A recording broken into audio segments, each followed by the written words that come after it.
अस्सलामुअलैकुम। एक आवाज़ में खुश आमदीद। हमारे चैनल पर नए आने वाले दोस्तों से गुजारिश है कि चैनल को सब्सक्राइब करें और अगर वीडियो पसंद आए तो वीडियो को लाइक और शेयर ज़रूर करें। हम सब जानते हैं कि दुनिया आज बहुत ज़्यादा डेवलप हो चुकी है। इंसान कई सालों का सफ़र चंद घंटों में तय कर लेता है। आसान कम्युनिकेशन के जरिए दुनिया की आर्टिफिशियल इंटेलिजेंस पिछली सदी के मुकाबले आज बहुत ज़्यादा बेहतर हो गई है। इन सभी चीज़ों की वजह एक नेटवर्क है। जो काम इंसान हजारों सालों में नहीं कर सका, इस नेटवर्क ने चंद सालों में कर दिखाया। इंसान की बेहतरीन सोच होने के बावजूद एक दूसरे से राब्ता करना बेहद मुश्किल था। यूं तो साइंसदानों ने बहुत सारी इन्वेंशंस की जिससे दुनिया का नक्शा बदला, लेकिन कुछ इन्वेंशंस ऐसी भी हुई जिससे दुनिया का रुख ही बदल गया। इंटरनेट। इस बेमिसाल नेटवर्क की इब्तिदा 1962 में हुई। 1962 में JCR लिकलिडर ने एक एजेंसी बनाई जिसको इन्होंने DARPA का नाम दिया, defence advance research project agency.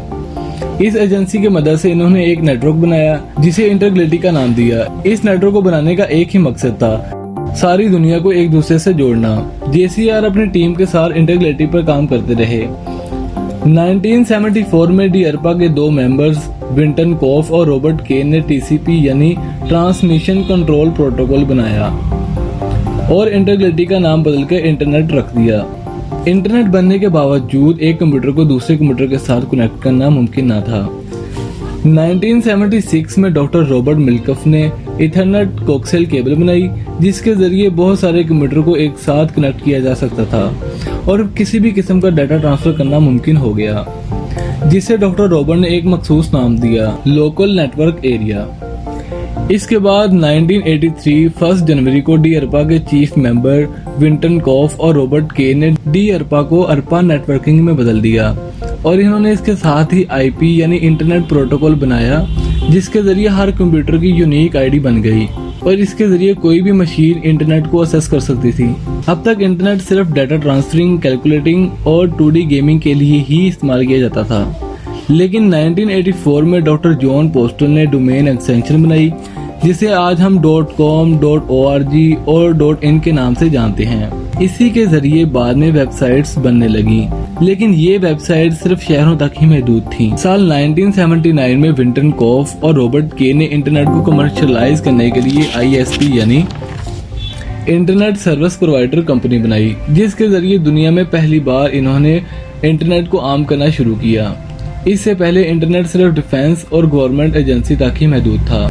उस वक्त इस सर्विस को डेवलप इंटरनेट भी कहा जाता था। इसके बाद 1991 में टिम बर्नर्स-ली जो एक साइंटिस्ट थे, इन्होंने वर्ल्ड वाइड वेब मुतारिफ करवाया जिसके जरिए वेबसाइट्स को पूरी दुनिया से एक्सेस करना मुमकिन हो गया। अब आते हैं इंटरनेट की कामयाबी की तरफ।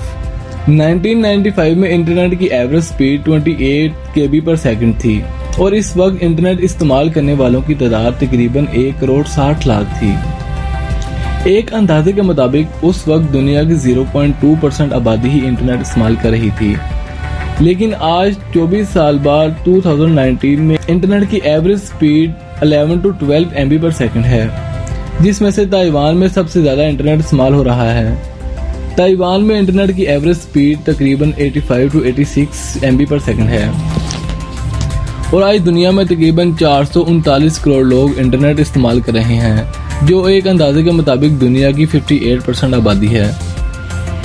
1999 में नेक्सटन ने 18 साल की उम्र में ही वायरलेस फैसिलिटी नेटवर्क बनाया जिसे आज हम वाईफाई कहते हैं, और इस ऑफलाइन नेटवर्क को मोबाइल और कॉम्पैक्ट में बिल्ड करके इंटरनेट को बिना वायर शेयर करना मुमकिन कर दिखाया। ये तो एक नेटवर्क की इब्तिदा थी। इंटरनेट की वजह से दुनिया में बहुत सारी इन्वेंशंस हुई। आज दुनिया के बड़े बड़े बिजनेस और फाइनेंशियल सिस्टम्स इंटरनेट पर डिपेंडेड हैं। एक अंदाजे के मुताबिक अगर दुनिया में सिर्फ 1 घंटे के लिए इंटरनेट बंद कर दिया जाए तो आर्टिफिशियल इंटेलिजेंस को 1.2 ट्रिलियन का नुकसान होगा और दुनिया तकरीबन 8 दिन पीछे हो जाए।